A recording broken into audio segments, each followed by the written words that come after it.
Commander Lisa Grant stood in the Galactic Council chamber and watched the holographic message play above the crystal table. Her hands were shaking, but she kept them hidden under the table where nobody could see them. The message showed something terrible. Her heart was breaking as she watched it. The human colonies on the outer rim were gone. 300,000 people had lived there. They had farms and schools and children playing in the streets. Now there was nothing but dust and fire. This was not an accident, and this was not some random attack by pirates. The Valorian Empire had done this on purpose. High Chancellor Varix sat across from Lisa, and his long face showed nothing. He did not care that so many humans had died. He spoke in his musical voice and said the colonies were in disputed territory. This was a lie. The treaties were clear, and there had been no dispute. Those colonies belonged to Earth.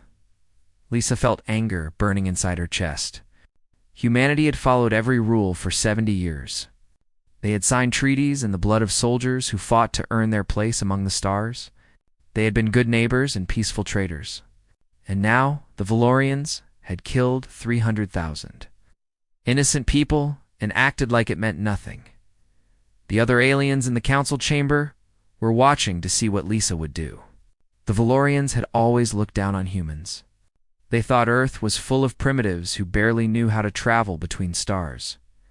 The Valorian military was strong, and their technology was advanced.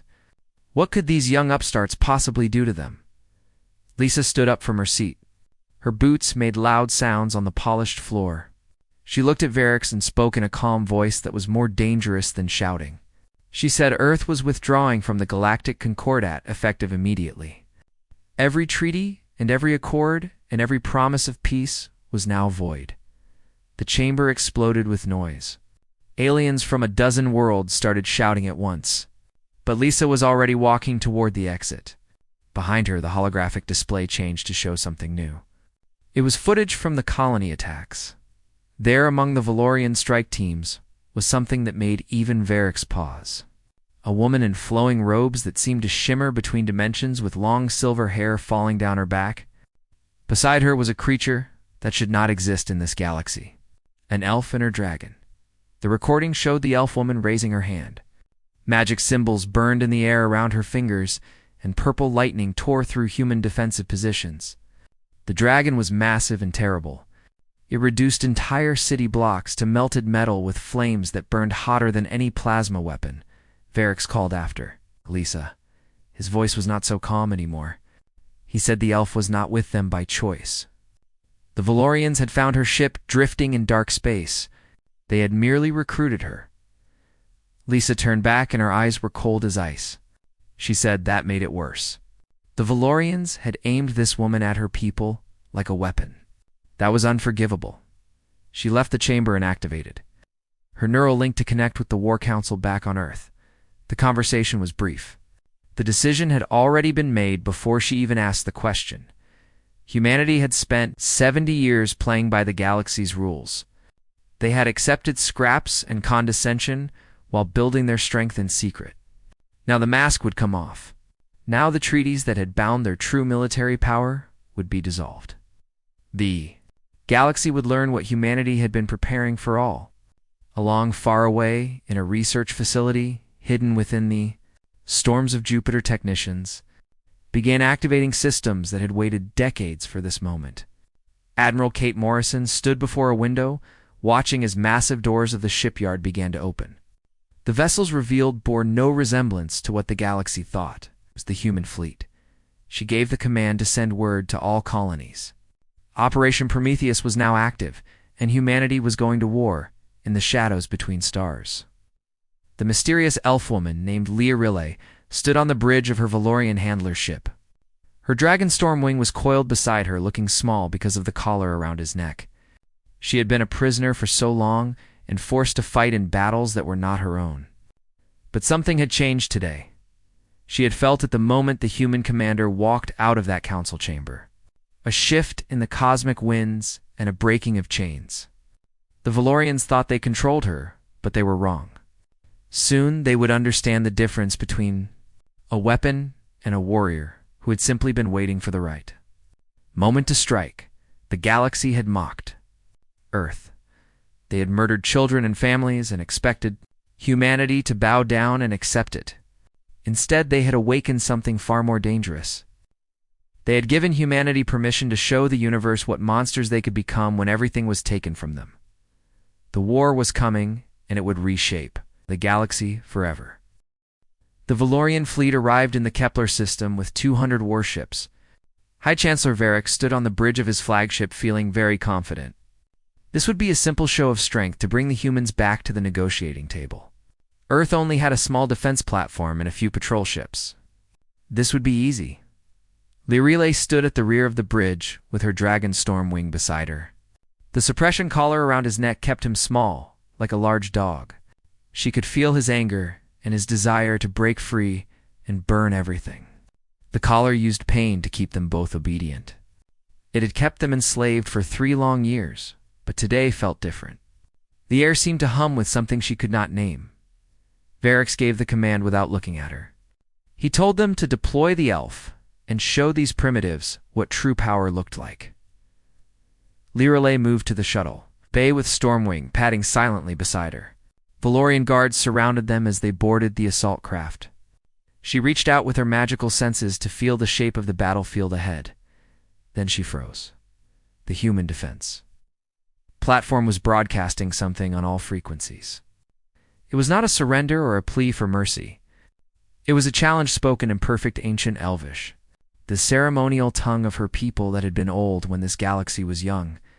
The message said that the warrior bound against her will was named Sister in Chains.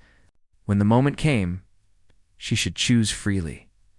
Her mind was racing. How did these humans know her language? How did they know she was a slave? The shuttle launched along with dozens of others carrying Valorian troops. The human station hung in space like a gray fortress with weapons that looked almost primitive compared to Valorian technology. But as the assault force got closer, panels along the hull began to open. Railguns appeared. Hundreds of them. But these were different from standard weapons. Lyrile could sense the exotic matter lining their barrels and the quantum chambers and the gravitational effects at their tips. These were weapons designed by a species that studied war with focused intensity. The Valorian fleet commander laughed. He said kinetic weapons were quaint and old-fashioned. Then the station fired. The metal slugs that came out of those railguns did not travel at normal speeds. They traveled at 98% of light speed. Each one was wrapped in a gravitational field that made them unstoppable. Each one carried the energy of a small nuclear weapon. The first wave tore through the Valorian ships like a scythe through wheat. Shields designed to stop energy weapons could not handle that much kinetic force. Ships crumpled and hulls tore open in air, vented into space and frozen clouds. Varric screamed orders for evasive maneuvers and return fire. He told them to deploy the dragon. In the shuttle, Lyrile felt the handler activate the pain collar. This was the signal that meant she had to unleash Stormwing. Her hands moved to obey as they always did. But then the sensors detected something new. A ship was approaching from the direction of Earth.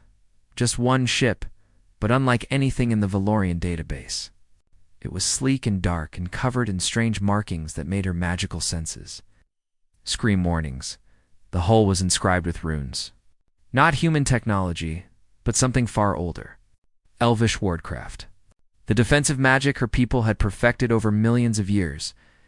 But these humans had somehow adapted it and merged it with their own understanding of physics. The vessel opened its weapon ports and Lyrile felt the surge of familiar energy. Mana cannons. This was impossible. Humans were not supposed to be able to channel magical energy. They had no natural connection to it. The human ship fired and bolts of concentrated magic slammed into Valorian vessels.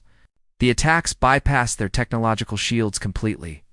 Where the magic struck ships did not just take damage. They aged. Hulls rusted in seconds and systems broke down in entire sections. Crumbled to dust as centuries of time were compressed into moments. Varric demanded to know what sorcery this was. He backed away from the window as if the human ship could reach through and touch him. Lyrile understood now. These humans had found something. Maybe artifacts, or maybe survivors from her people. They had studied and learned and adapted. They were doing what her captors had tried to do, but with one big difference. The humans had earned it. The voice came over the shuttle communication system again. Still in perfect, ancient Elvish, it said the suppression technology around her companion operated on a specific frequency. They could disrupt it, but the choice had to be hers. Would she remain a weapon, or would she be a warrior again? Lirelei looked at Stormwing and saw the hope burning in his ancient eyes. The Valorians had captured them using technology and numbers. But dragons were creatures of magic and will. And suppression collars were just technology. Technology could be broken. She closed her eyes and reached deep within herself to the wellspring of power. She had kept hidden from her captors. They thought the collar controlled her magic. It did not. It controlled pain. And pain was something she had learned too. Endure, she whispered in her native tongue for them to broadcast the frequency. The human ship sent out a focused pulse that struck the collar around Stormwing's neck with perfect precision. The device sparked and smoked and shattered into pieces. Stormwing began to grow. The Valorian. Guards in the shuttle barely had time to scream before the dragon expanded to his true size. 50 feet of scaled fury in a space designed for something much smaller. The shuttle exploded from within and was torn apart by claws and fire. Lirelei floated free in the void, wrapped in her own protective magic. She watched as her dragon spread his wings against the starfield. The tide of battle was about to turn, but not in the direction the Valorians had expected. Stormwing's roar echoed through space, not as sound, but as a wave of magic that shook every ship and every shield and touched every living being within range. Lirelei felt their bond reconnecting fully after 3 years of suppression. The link between dragon and rider blazed to life like a star being born. She floated in the vacuum with her magic, creating breathable air around her. For the first time since her capture, she smiled. She whispered hello to her old friend and asked if they should remind everyone why their people were feared. The dragon answered with violet flame that consumed 3 Valorian fighters in a single breath. This was no ordinary fire. Dragon flame burned in multiple dimensions at once. It ate through matter and energy and consumed the very forces that held atoms together. Shields offered no protection. Armor meant nothing. Where the fire touched things, simply stopped existing. Admiral Kate Morrison watched from the bridge of the Yun's Valkyrie. This was the experimental warship that showed what Earth had been building in secret. She saw the elf and her dragon tear through the Valorian formation, and she allowed herself a thin smile. Her first officer, Amy Foster, consulted the displays. She reported that the elf was targeting command ships exclusively. She was being surprisingly strategic about it. Not just destroying, but crippling their coordination. Kate said the elf was a smart woman. She had been watching the Valorians and learning their tactics, probably waiting for an opportunity like this for years. On the Valorian flagship, panic had replaced confidence. Varix clutched the arms of his throne as his ship shook under impacts from human weapons and dragon fire. He screamed orders to deploy containment teams and activate failsafe protocols. The elf could not have broken free, but the officer who turned to face him wore an expression of pure terror. He said the failsafe was in the collar, and the collar was gone. Varix felt something cold settle in his chest. The failsafe had been his guarantee. A device that would kill both the elf and her dragon rather than let them escape. It had been the leash that kept the most powerful weapon in the Valorian arsenal under control now. That weapon had a will of its own, and she was very angry. Lirelei moved between Valorian warships with impossible grace. Stormwing responded to her thoughts as naturally as breathing. 3 years of slavery had given her deep knowledge of Valorian technology and tactics and weaknesses. She had been forced to study them and fight for them and watch as they used her against innocent targets. Now, she would use every bit of that knowledge to destroy them. She spotted a carrier trying to launch more fighters. She gestured with both hands and spoke words in the language of creation that was older than this galaxy. Runes blazed in the vacuum, and the carrier's hangar bay suddenly experienced crushing gravity. Fighters were compressed into scrap before they could even launch. Meanwhile, the UN's Valkyrie and her sister ships were systematically taking apart the Valorian fleet.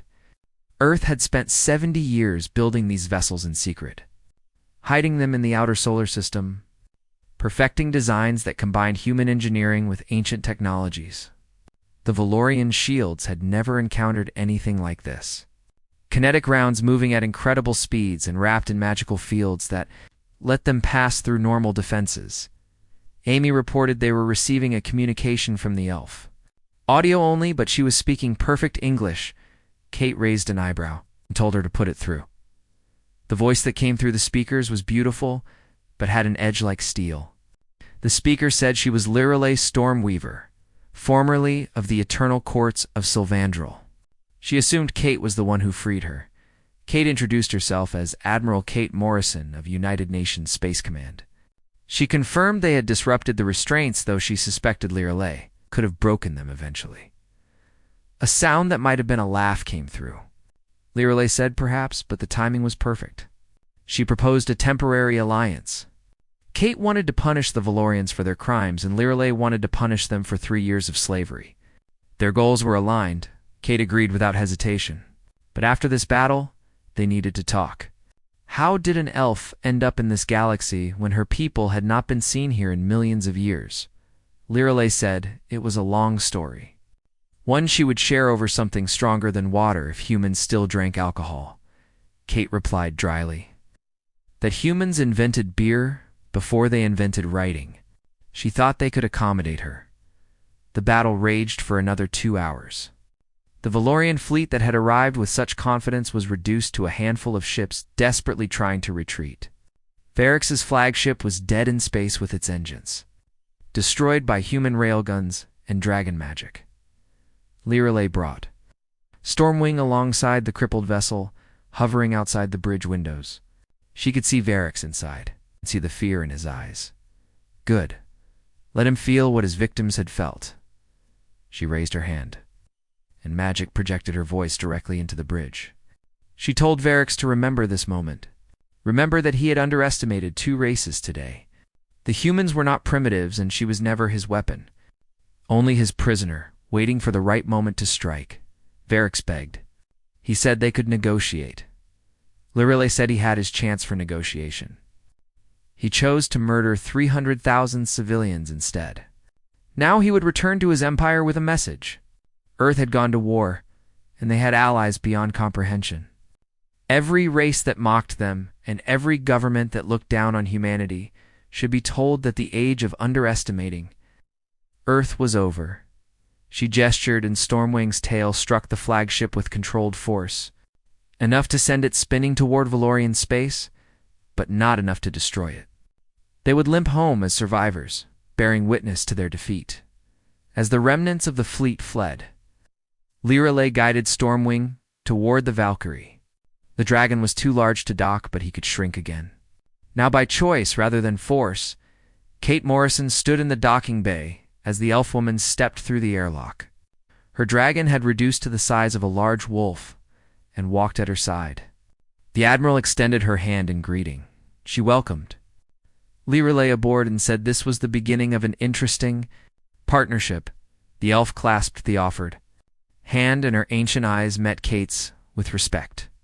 She agreed and said the Valorians had made a critical mistake. They gave humanity a reason to reveal their true strength, and they gave her a reason to fight beside them. She suspected they would regret both decisions for whatever remained of their empire. Across the galaxy on 1,000 worlds and 100 space stations, news of the battle spread like wildfire. Humanity had defeated a Valorian fleet. An elf and her dragon had switched sides. The young upstart race had revealed weapons that combined technology and magic in impossible ways. The galaxy's power structure, carefully maintained for thousands of years, had just been shattered. And at the center stood a species that had been preparing for this moment since they first looked at the stars and wondered what lay beyond. 6 weeks after the Battle of Kepler, Lirelei stood in the observation deck of the shipyard, hidden deep within the storms of Jupiter. She watched as massive vessels took shape in the construction areas. Each one combined human engineering with the magical principles she had been teaching there. Scientists, Stormwing lay curled beside her. His form was currently the size of a large horse. Even reduced his presence made the human workers nervous, though they were learning to work alongside him. Dragons had that effect on people, even those who considered themselves fearless. Admiral Morrison approached from behind with 2 steaming cups in hand. She said it was coffee and warned that it was stronger than most civilians could handle. But she figured an elf who lived through galactic ages could manage it. Lirelei accepted the cup and took a sip. Her eyes widened slightly. She said this was surprisingly good. Her people had something similar on her homeworld, though they made it from a different plant, Kate said carefully. That Lirelei had promised her the story about her homeworld. The elf was silent for a long moment, with her gaze distant. She said her people left this galaxy 3 million years ago. They were fleeing a war that consumed entire sectors. They traveled to another galaxy and established new civilizations and lived in peace for ages. She was born there and trained as a warrior and mage and served her courts with honor. Kate asked, "What brought her back?" Lirelei's voice grew softer. She said it was curiosity and tragedy in equal measure. There was a group among her people who wondered what had become of the old galaxy. They volunteered to return and see if the ancient wounds had healed. Their ship was attacked by something they did not understand, something that existed between dimensions. The crew was killed, and only she and Stormwing survived. They drifted in dark space for months before the Valorians found them. Kate felt sympathy. She said the Valorians captured them when they were weak and vulnerable. Lirelei confirmed this. She said the Valorians were smart about it. They studied them and learned that dragon bonds could be exploited through pain. The collars were designed to hurt Stormwing if she did not obey, and to hurt her if he resisted. They turned the greatest strength into a weapon against them. Kate said Lirelei was free now. She could leave and find her way home back to her people. Lirelei turned to face the Admiral directly. She said she could, but she would not. Did Kate know why Kate told her to explain? Lirelei said that in 3 years of slavery, not one of the advanced races tried to help them. They saw what was happening and understood that the Valorians were using them as weapons, and they did nothing. They looked away and made excuses. But humanity, barely a century into space, saw beings in chains, and their first instinct was to break those chains. Not to use them, not to bargain with them. To free them. Kate shifted uncomfortably. She said they had strategic reasons, Lirelei interrupted. She said yes, and they also had moral ones. She had lived for over 2,000 years. She knew the difference between strategy and compassion. Humans had both. She gestured to the shipyard around them. This war was not just about revenge for colonies. Humans were angry that the established powers thought they could prey on the weak. They saw the same injustice done to her people and refused to accept it. Kate agreed. She said the power structure was built on exploitation. The older races maintained dominance by keeping everyone else dependent on them. Giving out technology in tiny amounts, they created a system where you needed their permission to thrive, Lirelei said, and humanity refused to ask permission. Kate smiled grimly. She said they spent 70 years playing the game and learning the rules.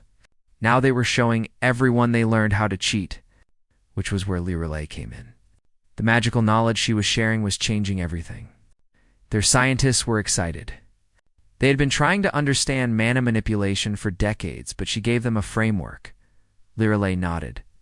She said humans had a remarkable aptitude for it, actually. Individual humans could not channel magic the way her people could. They lacked the biological structures, but their machines could be taught to do it. They had created artificial mages. Kate confirmed the first mana reactor went online yesterday. It was producing energy that should not be possible according to normal physics. They were not just borrowing knowledge. They were building on it and finding new applications. Lirelei said she knew, and she had seen the designs, which brought her to something they needed to discuss. The Valorian Empire was regrouping. They were reaching out to allies and painting humanity as a threat to galactic stability.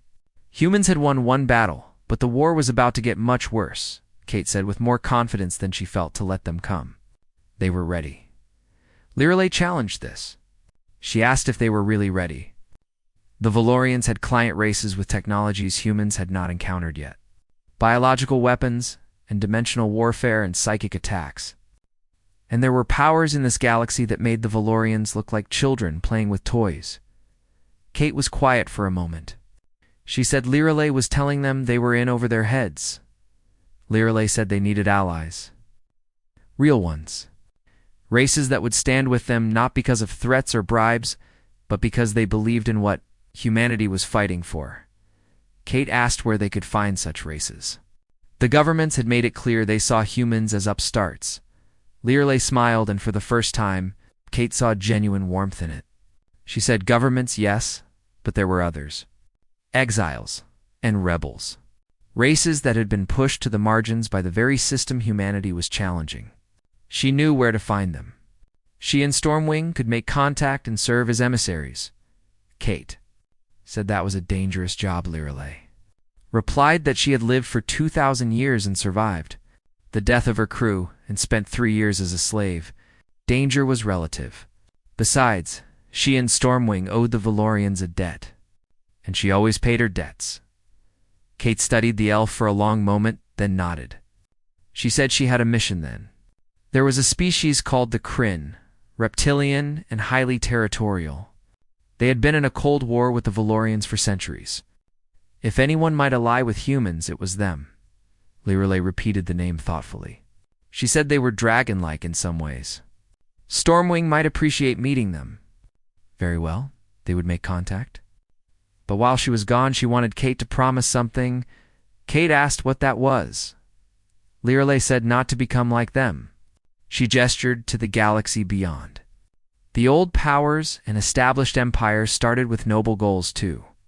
They were going to bring order and protect the weak and establish justice. But over time, they became the thing they fought against.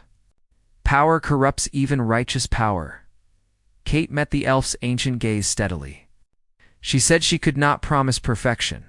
Humans made mistakes and let anger cloud judgment sometimes. But she could promise this. They would remember why they started. The 300,000 dead. The people who could not fight back. As long as she was in command, this was not about building an empire. It was about making sure no one could casually murder the weak and expect to get away with it. Lirelei smiled. She said good. That was the answer she hoped for. She finished her coffee and set the cup aside. She told Stormwing to come. They had dragons to meet and alliances to forge. She would send word when they made contact with the Kryn. Kate wished them safe travels. And she thanked Lirelei for trusting them. The elf paused at the doorway. She thanked Kate for giving her a reason to trust again. In a galaxy full of those who would use others as tools, humans chose to see her as a person. That mattered more than Kate knew. The Kryn homeworld of Drake Theron was a harsh place. A planet of volcanic mountains and crystal deserts where temperatures swung from burning heat to freezing cold within hours. The Kryn had evolved in this hostile environment. They developed scales that could withstand extreme temperatures and a culture that valued strength and honor above all else. Lirelei guided her small, human-made shuttle through the turbulent atmosphere. Stormwing flew alongside in his full dragon form.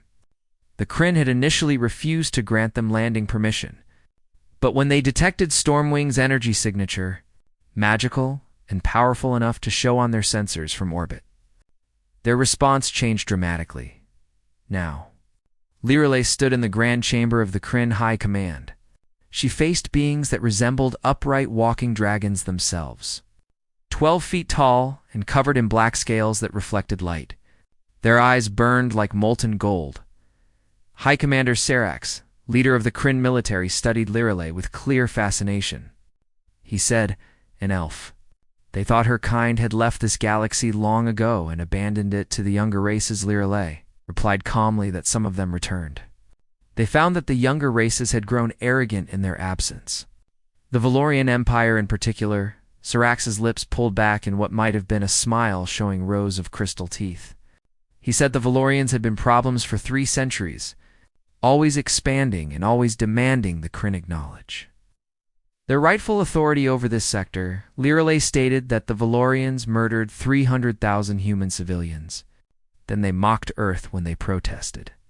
The humans responded by withdrawing from every galactic treaty and declaring war. Sirax laughed. A sound like grinding stone, he said. The humans, the newcomers who barely had 100 worlds, they were insignificant. Why should the Kryn care about their war? Stormwing, who had been coiled silently beside Lireley, raised his massive head and spoke for the first time. Dragons could communicate mentally with most species. His voice resonated in every mind in the chamber like distant thunder. He said, because these insignificant humans did something none of the Kryn did. They freed us. The Kryn fell silent with their attention locked on the dragon. Stormwing continued. He said they were slaves of the Valorian Empire for 3 years, used as weapons, tortured, controlled through pain. Every advanced race in this galaxy saw what was happening and looked the other way. But the humans, barely a century into space travel, saw chains and broke them. Not to use them, but to free them. Sirax's expression shifted. Curiosity replaced contempt. He asked why they would do that. Lireley answered that humans remembered what it was like to be underestimated, to be dismissed as primitive, to watch stronger powers prey on the weak and call it natural order. They saw in her and Stormwing a reflection of themselves, and they chose to act. She activated a device. Showing footage of the Battle of Kepler, the Kryn watched in stunned silence as human vessels with impossible weapons tore through a Valorian fleet twice their size. They saw the combination of advanced kinetics and magical enhancement. The seamless fusion of technology and ancient arts. Lireley explained that the humans had been preparing for this war for 70 years, building in secret, learning and adapting. They combined their own innovations with knowledge from the old times. Knowledge she had shared with them. They were not asking the Kryn to save them. They were offering a chance to join a fight the Kryn had been too cautious to start themselves. Sirax leaned forward. He asked what she meant. Lireley said the Valorian Empire had been pushing into Kryn territory for centuries.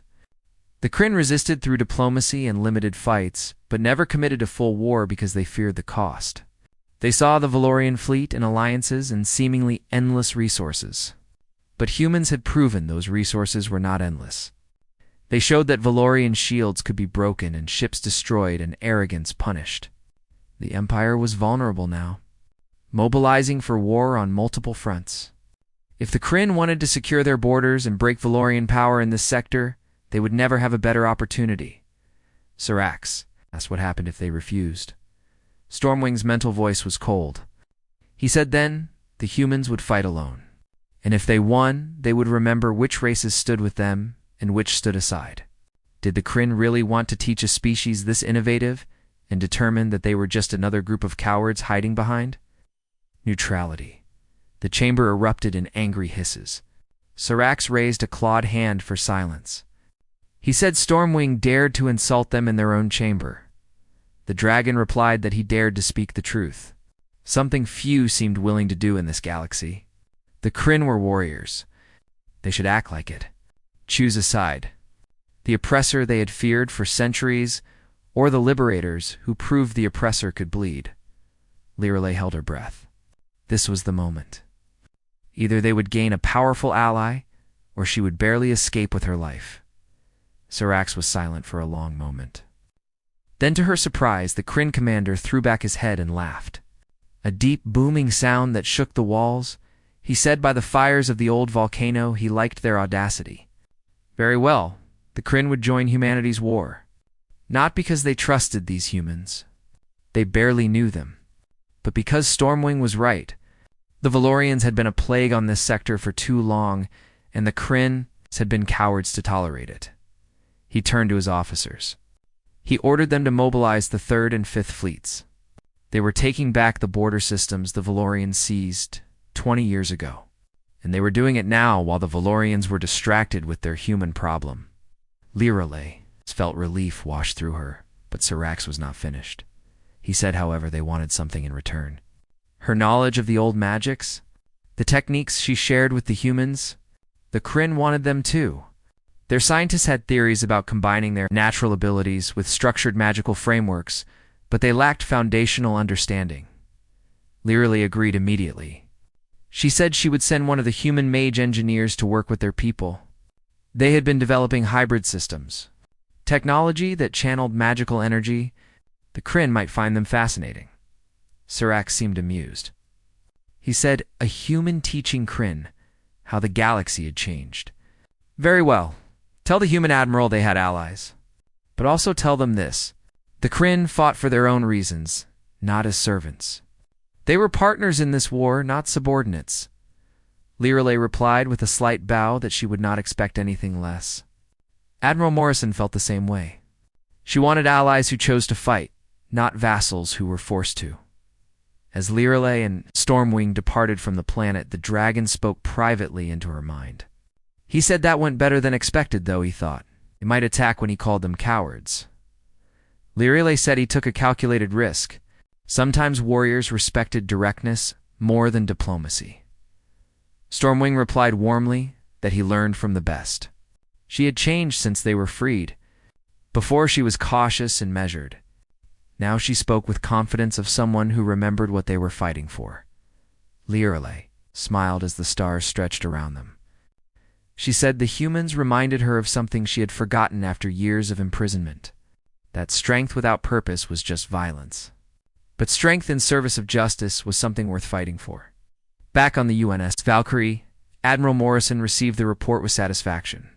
The Kryn were joining the war, not as observers or limited partners, but fully committed to taking back their territory while the Valorians were distracted.